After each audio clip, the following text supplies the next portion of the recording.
Well, welcome back, everyone. We were gone for minutes. Exactly. Well, a week in your timeline. Yeah, you guys are gonna watch this episode and the last episode back to back, and you're gonna be like, do they wash their clothes? The answer is no. In my case, okay, I'm going to be real honest here. I know how to do laundry, but my wife is always so fast that I never do any laundry.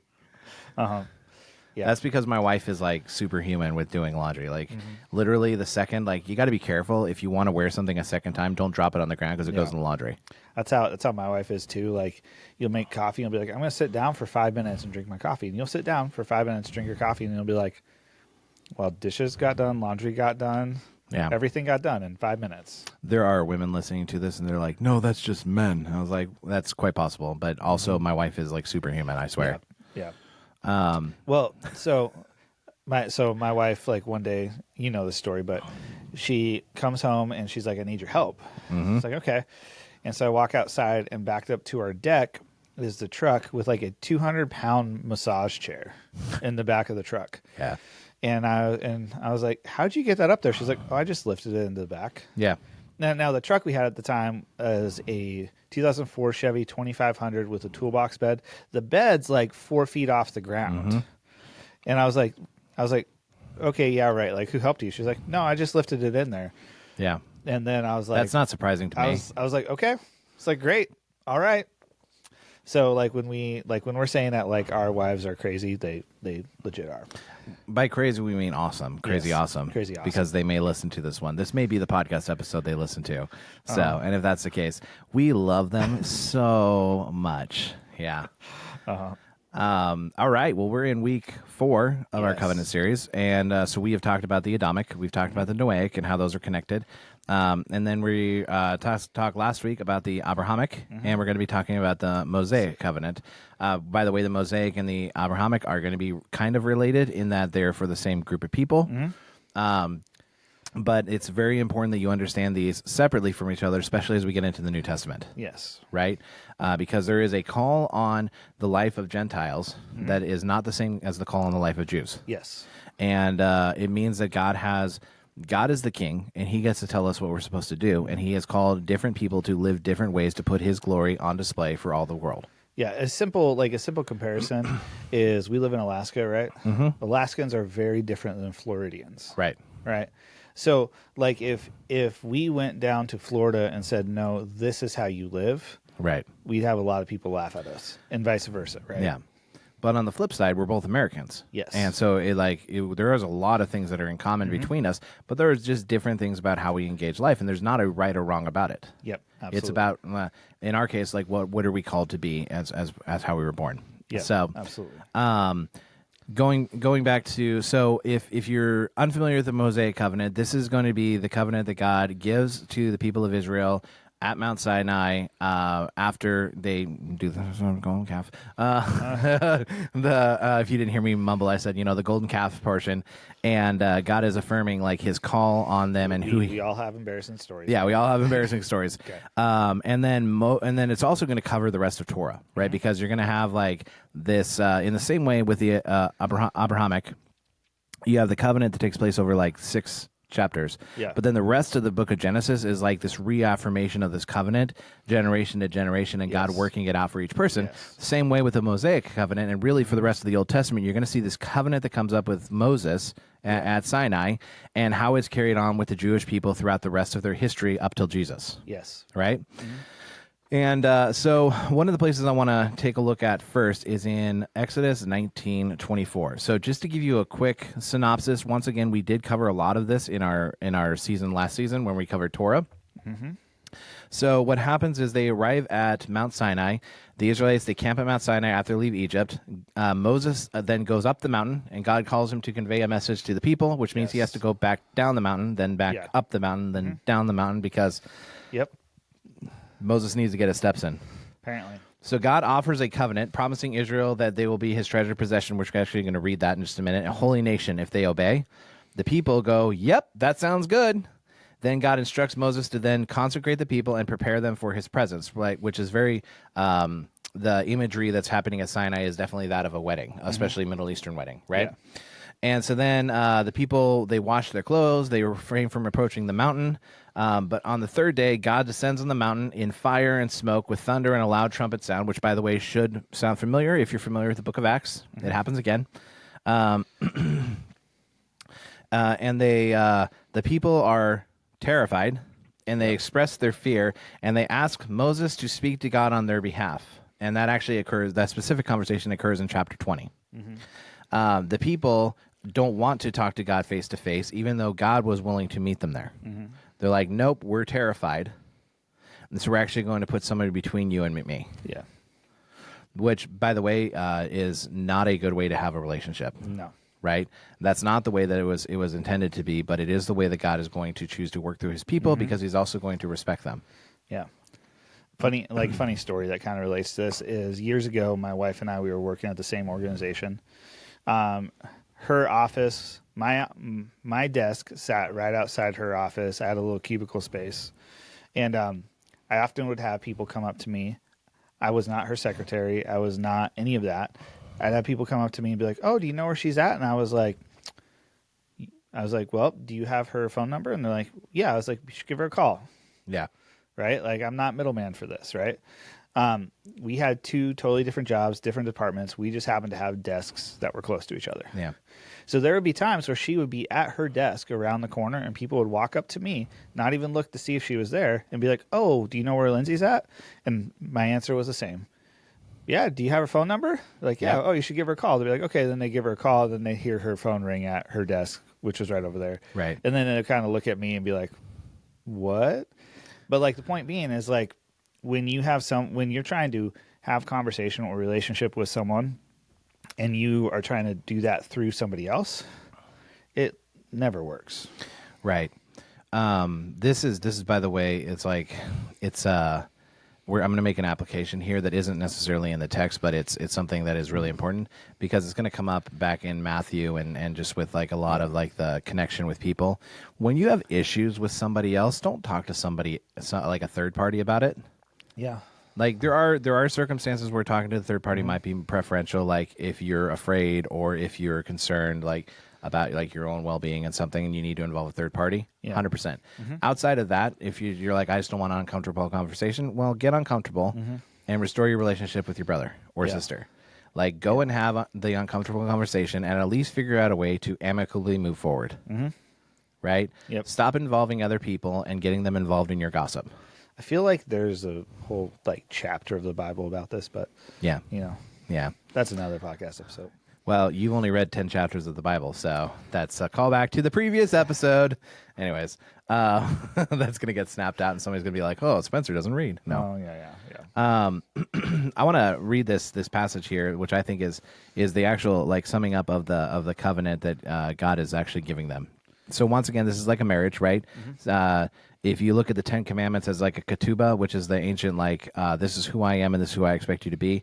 We had a great episode where we talked about how the 10 Commandments is meant to be how we relate to God and how we relate out to each other. And about how as we relate to God, it's supposed to shape how we relate to other people, which I think Jesus has something to say about. Yeah. It reads this. It says, "Now if you obey me fully and keep my covenant, then out of all nations you will be my treasured possession. Although the whole earth is mine, you will be for me a kingdom of priests and a holy nation." Yeah. This is God's promise. He says, if you do what I tell you to do, out of the whole earth, it's all mine, but you're going to be special. Yeah. Because through you, incredible things are going to happen because you're actually going to be a kingdom of priests. You're going to bring my kingdom everywhere and be way different than everybody else and invite them into this kind of life. Right? Yeah. Like this is a really cool thing. Now, one of the issues that we have reading this through Modern Eyes is we forget that ancient gods, theological texts and worships and stuff, they didn't tell you what the God wanted. It was very ambiguous. If you love me enough, if you sacrifice enough, if you give enough, then maybe. But it would never specify what the enough is, what the quantification.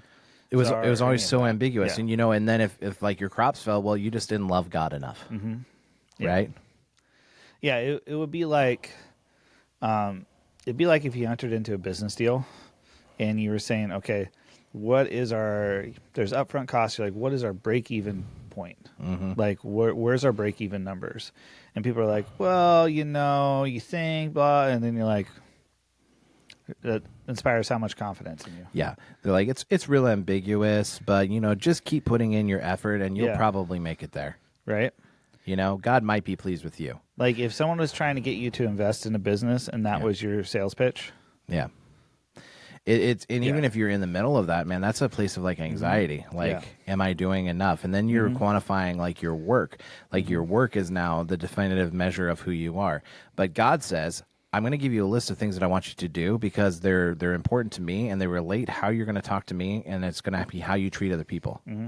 Right? And, that's the 10 Commandments. That's a lot of what shows up in the book of Leviticus, Numbers, and Deuteronomy, is that you're going to look different, and it's going to cause you to be a healthier, holier people. Which I think brings us to one of the main points, one of the talking points on this covenant, which is that there are responsibilities. Yeah. Like this, unlike the Abrahamic covenant where it's 100% on God, right? And there is us living by faith, so there's a little piece of us there. This one is actually God saying, no, you are responsible for, and then there's a whole list of things, right? Right.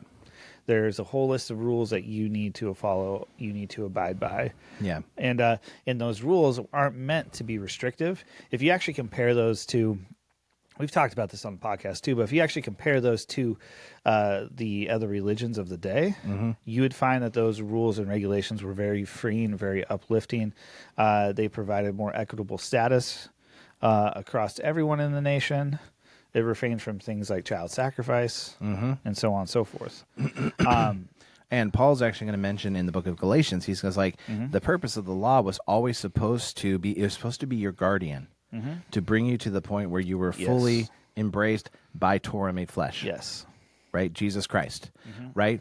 The purpose of the law wasn't to sit there and condemn. You were already condemned. The purpose of the law was to actually bring you up in such a way that when Messiah was here, when Torah made flesh was here, you would recognize him and identify with his kingdom. Yeah.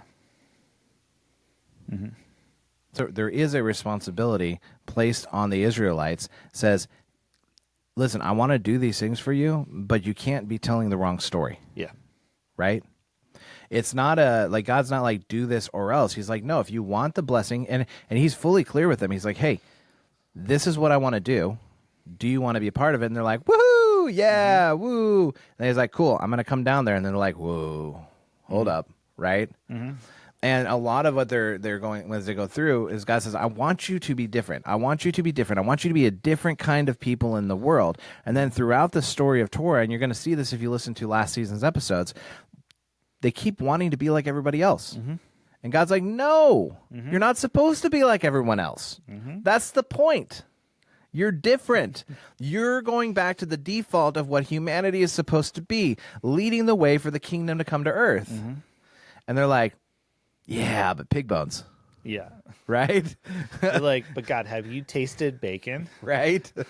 And yeah, and it's by the way, if you check out our Leviticus episodes, we have some really interesting like conversations about like dietary and some different issues of why those might have been prohibited and stuff. But like it is, the law was meant to actually create them to be the kind of person. I actually one of our teachers last week was teaching on you have heard it said, but I say unto you. And he's like, Jesus isn't raising the bar. He's saying that like not committing murder was never just about not committing murder. It was about being a person that doesn't harbor anger in their heart. But yes, don't commit murder. Right? But if you're just sitting around and you're like, I wish that person would fall over and land on a spike, like, I got news for you. You're committing murder in your heart. Like, that's not a way that you're supposed to live. Yeah. The law is supposed to, like, no, it's about life. That's why you don't murder, right? I had this done up here, and I just think it's really cool. So one of the earliest codes of law that we can find from this area is the code of Hammurabi. Yeah. Right? And so you take the law of the Torah and you take the code of Hammurabi and you compare them side by side. And one of the reasons I do this is because you have to contextualize the book of Leviticus. Yes. Because if you read it in modern context, you're like, man, this is oppressive. So, talking about the source of law, in Torah, it's given by God through Moses, right? In Hammurabi, it was attributed to King Hammurabi and inspired by the gods, right? The moral and ethical focus of the Torah is to emphasize justice, mercy, and holiness. The focus of Hammurabi is to focus on maintaining order and hierarchy. Regarding social justice, the Torah says to protect the poor, the widow, the orphan, the alien. Hammurabi says there's limited protections, but if you have them, they're often favoring the people in power. Talking about slavery, because that's one people love to talk about in the Bible, right?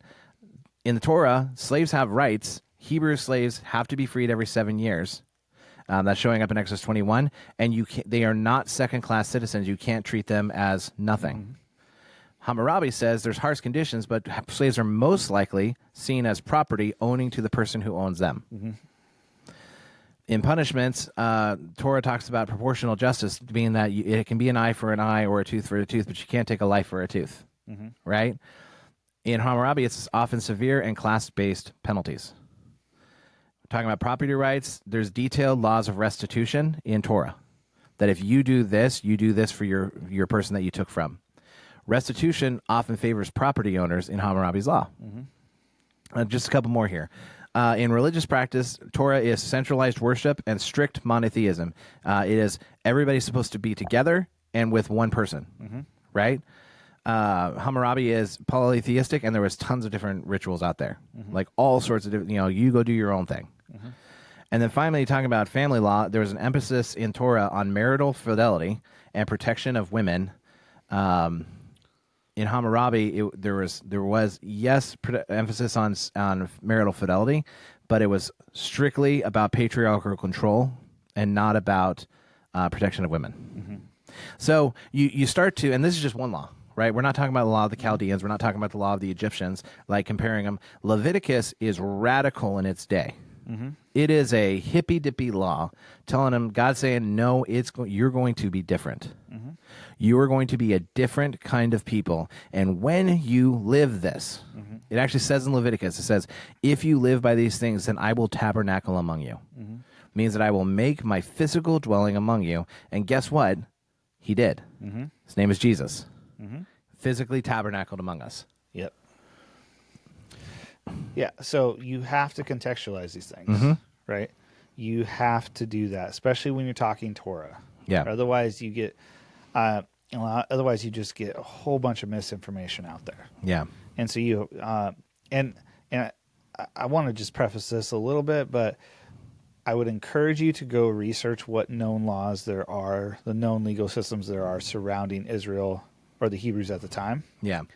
I also want to caution that you are going to find some stuff that you are like, that is grotesque and horrible. Just know that. Yeah. Okay. But when you actually start to contextualize that, you start to realize that, like, man, God is truly a God of love. Right. He's truly a God of compassion, of mercy. He's truly patient with his people. Because there were legal systems in place back in that day where it was like one slight wrong and it was like you're dead. Yeah. Like, people were walking on such thin ice. You stole my horse, I take your life. Yeah. Right? You look at me wrong, I take your life. Yeah. I'm stronger than you, I take your life, right? I want what you have, I take your life. Exactly. Versus where God's law is like, okay, proportional justice, yes, right?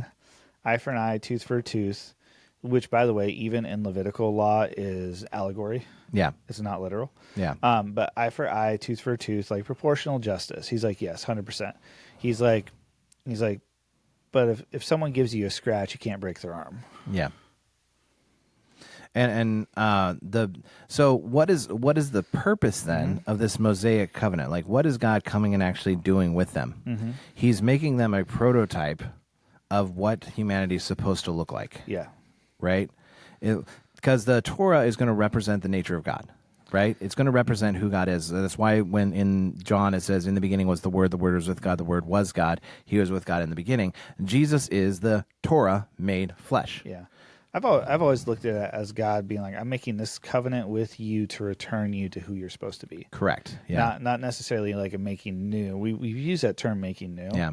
But it's really a return to Eden, right? Correct. A return to who we're supposed to be, the people we're supposed to be with God in Eden. Right? Brad Gray is going to call it restoration of all things, which is, I think, a good way to say that. Brad Gray, by the way, Walking the Text, great place to find some contextual information. We're always going to, if you find stuff there, great. Love it. So the purpose of the Mosaic Covenant is he says, hey, you're going to do this and you're going to look different. Now, in last episode, we talked about the works of the law, right? The fancy way of saying it is mixaate al Torah, right? The works of the law, which is what Paul talks about in the book of Galatians. And so this is probably the sign of the covenant that you're going to take with it. Yeah. Now, sometimes people are going to say, well, that's circumcision. Well, no, circumcision is a sign of the Abrahamic covenant, which you do need to be part of the Abrahamic covenant to be in the Mosaic covenant. But the Mosaic covenant, there's a lot of things that go with it, which is not wearing tassels on the end of your robe, right? Not wearing blended fabrics. There's prohibitions on eating, so they don't eat pork and they don't eat certain kinds of shellfish, right? Or shellfish at all. That might, fish. Yeah, might. Well, they eat fish, but not shellfish. There's certain kinds of animals that are prohibited from eating. There are certain aspects like observation of Sabbath, observation of festivals, because you're going to be telling the story over and over again as you go along, because we're dumb and we forget, right? We being humanity, not like these things are there are things that they are called to do and called to live, and also to administer justice, to have years of Jubilee. These are things that make you inherently Jewish, right? And a lot of times, one of the conversations I've had around covenants is when people are like, well, there's all these covenants, like which one are you living into? It's like, well, as a person, you can live into multiple covenants. Right. Like, so as a human being, as a man, a married man with a family, there are multiple roles I play, right? I have a covenant relationship with my wife, right? There's essentially a covenant relationship that I'm a father, right? There's responsibilities I have at church. There's relationship there, right? The point of covenants is to draw you closer into relationship with the one who's designed the covenant, right? So there's all these different, that you can live into multiple covenants at the same time. Right. As long as you are doing it for the right reason. Right. Coming back to our story from last week in the Galatians, the issue that Paul has in Galatia is that the people who are receiving Jesus are then being told that if they don't observe the Mosaic covenant, they will not be able to participate in what Jesus has brought. Yeah. And Paul's like, dude, you're already participating. Like, if you then think you have to get something else, then what you say you have now doesn't have any worth. Yeah. And like that's the big crux of the conversation in Galatians. Like Paul's not saying anything bad about Jewish people, but he's like, Gentiles, you were justified by your faith. Abrahamic covenant, you're right underneath of it. Like, why are you now thinking that you have to do something in order to receive the blessing of God? You already have it. Yeah. Right? And this is, by the way, this is a huge source of contention in the church and conversation that I've heard over the last, I'm 37, so let's just say 37 years, right? Is people talking about, well, when Paul converted to Christianity, Paul didn't convert to Christianity. He had his faith realized as a Jew. Jesus is a Jewish Messiah, and he said, Jesus is the Son of God, and I'm following after him as my rabbi. Like 100%, like he didn't become a Christian, he became a Jew that followed Jesus. Christian is a term that we've invented, not invented. Christian is a term that we use to describe people who follow Jesus. But following Jesus is an outcry of the story from the very beginning. Yeah. Right? Yeah. Yeah. So, when we choose to follow Christ, we're not defined. So as the world tries to define us as Christian, right? But the reality is it's Christ who defines us. Correct. Right? So when we are following Christ, we are defined by him. Yeah. Not by what the world tells us, not by how the world tells us we should be defined as quote unquote Christian. Yeah. We need to lean into our relationship with Christ and let everything else work itself out. I think for one of the conversations I've had with people when they say, well, if I'm following Jesus, why is it important that I understand like the Mosaic Covenant? I was like, well, because it has to do with Torah. Jesus is the Torah made flesh. You should probably know the things that Jesus is talking about because he's actually putting these things on display and then calling us to live in a different way out of that. Yes. Right. And it's a covenant that is, it has been all throughout the Old Testament. You read it, and we'll have lots of stories through the Old Testament where people struggle. Oh, yeah. But God is faithful. Yeah. Every single time. Like they get sent into captivity a number of times. They have oppression come a number of times to kind of reorient their brain. But God is always there waiting for them to come back. Yep. Right? I want to make a few notes here that I just had on the law or Torah and the purpose for Jewish people. It's covenantal relationship. It establishes and maintains a covenant between God and Israel. And it sets Israel apart as a holy nation distinct from other people. And it provides moral, ethical, and religious guidelines for daily living. Yes. It ensures social justice and fairness within the community. And it reveals God's characters and expectations for his people. By the way, I want to read that again. Reveals God's character and his expectation for his people. Yeah. And prepares the way for the coming Messiah by highlighting the need for redemption. Now, it highlights God's character. Jesus is later going to have a conversation, and you preached on this a few weeks ago, where a teacher of the law is going to say, what is the greatest commandment? And Jesus says, what have you heard it said? Love the Lord God with all your heart, soul, mind, and strength. And he's like, what about the other one, He says, love your neighbor as yourself. He says, go and do these, right? All law and prophets hang on these two commands. Once again, this is BLT, so if you're like, man, that wasn't quite the right translation, you're right, it was not. You made the point, and I completely agree with this, is that you don't separate loving God from loving other people. When you understand the character of God, you're going to have that character extend out to people. And when you love God and you're identifying and connecting with God, it will extend to how you treat other people. Yes. And if it doesn't, I have questions about what you're connecting to. Yes. Right? That's not to say that people aren't difficult because, well, we've been friends. Yeah. So, my wife likes to do she is very much a hippie. Yeah. And so every once in a while, I will send Ben a picture of like just hippie things my wife's doing. Oh, this is about the candle, isn't it? Oh yeah, yeah. Okay. Yeah, and Ben will be like, "What is happening right now?" Yeah. So like one of the things we did, my wife and I did the other day is there's this wax tube that you can buy. You stick it in your ear, you light the top on fire, and it actually pulls the earwax out. Works really well. It looks really weird. So no context. I took a picture and sent it to Ben, and Ben's like, "Why are you lighting brains on fire?" Yeah. Right. So like point being is like we have areas in our worlds where we disagree. Right. Right. We have things in our worlds that we do differently. Okay. With that said, that doesn't mean we're any less friends or we're any less brothers. Or love each other less. Yeah, or love each other less. Like if I was to say, Ben, you have to do everything exactly how I live life, and then I can love you. That's not emulating the love of God. That's emulating. That's actually conditional manipulation. Right. And unconditional love is saying, hey, I understand that we live life a little differently. Yeah. Right.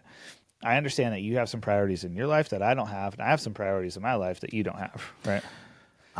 I read a quote and I sent it to you from a book that I read, and you're welcome, by the way, to disagree with this quote because it's not scripture, but I think it carries a really important point. And I'm not going to quote it exactly correct, but it says, love cannot be conditional because if it's conditional, it's not love. Right.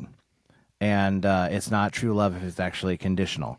And I mean, I hear right away, I hear typing, type, and I was like, there's a huge amount of truth to that. Like, if you actually are going to love people, it can't be based on what they're going to do for you. Yeah, there's if your love is conditional, that's called manipulation. Correct. And it's manipulation masquerading as love. Yes. Yeah, so if you're like, well, I love people if they do this, that's you trying to manipulate them into doing what you want. Yeah. That's not love. Love is unconditional, right? And if you want an example of that, take a good parents, for example, right? I mean, we use the parenthood example all the time. One, we're parents, but it's also an example that just holds true. It's literally an example that screams in our face every morning. Yes. Yeah. And it's also an example of God the Father's relationship with us, right? But like you take good parents, for example, like I don't love my daughter less when she's being a butt. Do I want her to be a butt every day? No. But she has moments where she's like, just for those of you who don't know my kid goes from smiley, huggy, snuggly to scream in your face, back to smiley, huggy, snuggly, and those are her two modes. Okay, there's no in between. It's like a switch. It's and then it's gone, and it's gone. Yep. Ben's witnessed it, and it's like all right. And you're not the only one, just so you know. No. But I don't love her less because she's acting out a certain way. Right. Now, is there corrective measures we take? Absolutely. But that doesn't mean I love her less. Yeah. Yeah. I think really learning how to love people authentically is difficult. Oh, it's so hard. It's one of the reasons why the Mosaic Covenant, as it's supposed to transform you, is supposed to change you as a person over time. Yeah. Right? And so one of the things I would say is that it's just one of those things where you have to be intentional and take, you talked about like people think, what are great works? It's like taking one step towards it. Then you take another step towards it. Yeah. Like if you love people tomorrow more than you love them today, you're moving in the right direction. Yeah. And it can be a fraction of an inch, right? Yeah. Maybe like one of the goals I set for in my life a while ago, and I come back and keep revisiting, is like, okay, am I making the cashiers at the grocery store smile? Right? Like, am I just making am I intentionally trying to make their day a little bit better? Or am I the cause of their crow's feet? Right? Or am I the cause of them being a disgruntled, angry person? I don't know. Not all of them are. But right? Like the people I encounter, like how am I making their day a little bit better? Yeah. So good. So I'm going to leave us with one little thought here because I'd like you guys to go do some homework and think about this. This whole idea of like, as we love God, as we understand the character of God, it transforms the way that we treat other people. The teacher of the law has this thing where he then tries to catch Jesus or tries to justify himself. And he makes a statement, who then is my neighbor? And then Jesus tells a story. Yeah. I'd like you guys to go take a look at that story and really think about the ramifications of what it means to have mercy on the people that are so far away from you. Yeah. Amen. Because that's the call of Jesus. Amen. The Mosaic Covenant is meant to change us and transform us into something else, and that's going to be recognized, of course, in the person of Jesus. Next week, we're going to be talking about the Davidic Covenant. But then we'll be actually we'll be talking about the Davidic Covenant, but then after that we will be talking about the Messianic Covenant and the covenant that Jesus brings and pulls all these pieces together and gives us into this future of the kingdom of God. If you have thoughts, concerns, complaints, cookies, got cookies, I can send you our address. You can send them to us. Send us a message, drop a comment. We'd love to hear from you guys. Yeah. Till next time.